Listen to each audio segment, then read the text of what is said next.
Okay, what's up mga idol? So, karon kay hapon naman. Biyan office hours naman, so mamutos ta og saging. Oh. So karon mamutos ta. Oh, sit up ta. Hindi kaya ko mamutos sa'yo. Sas. Siyempre.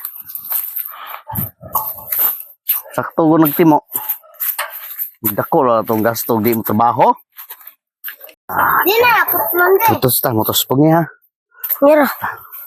So, karon guys, mutos na guys. Kana. So,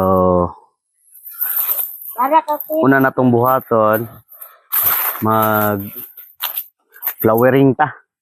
So, nawahay na ta. Late na ta sa ato ang pusto nun. Supposed to be. Wala pa ni siya, giputo na unta nato ni. Nawahay man ta kay nag-busy man ta sa eskwelahan. So karon, ato siyang i-deflower gihapon.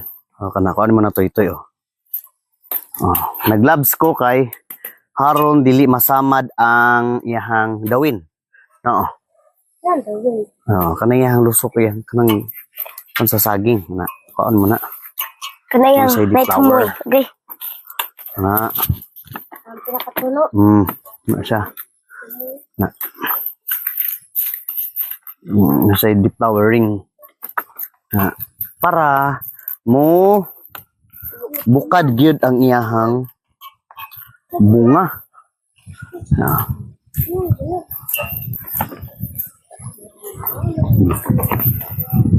Na siya. Kaon. Oops. Ay. Kani. Mo ni yang flower kana. Mo na man kwaon.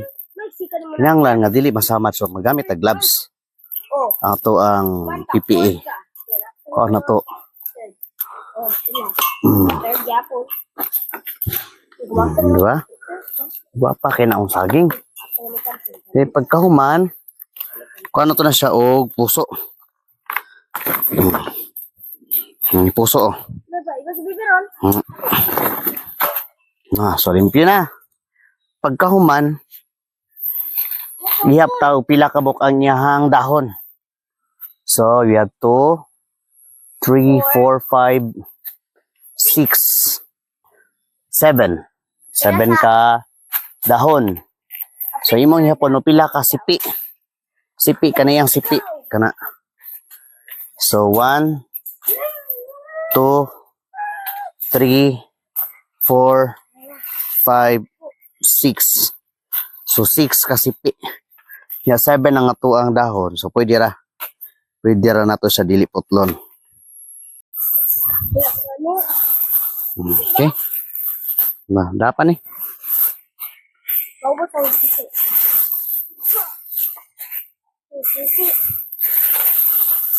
Karon pusto na dahil nato. No. Na. Are you ready?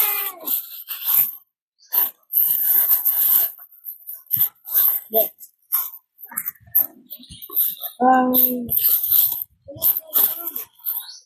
Wala ko yun.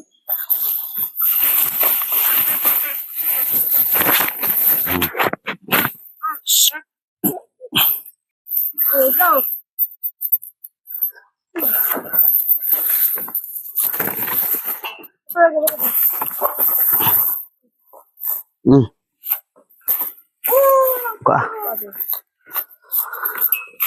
First step,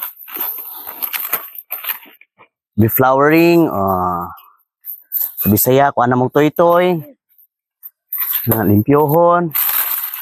Limpyohon.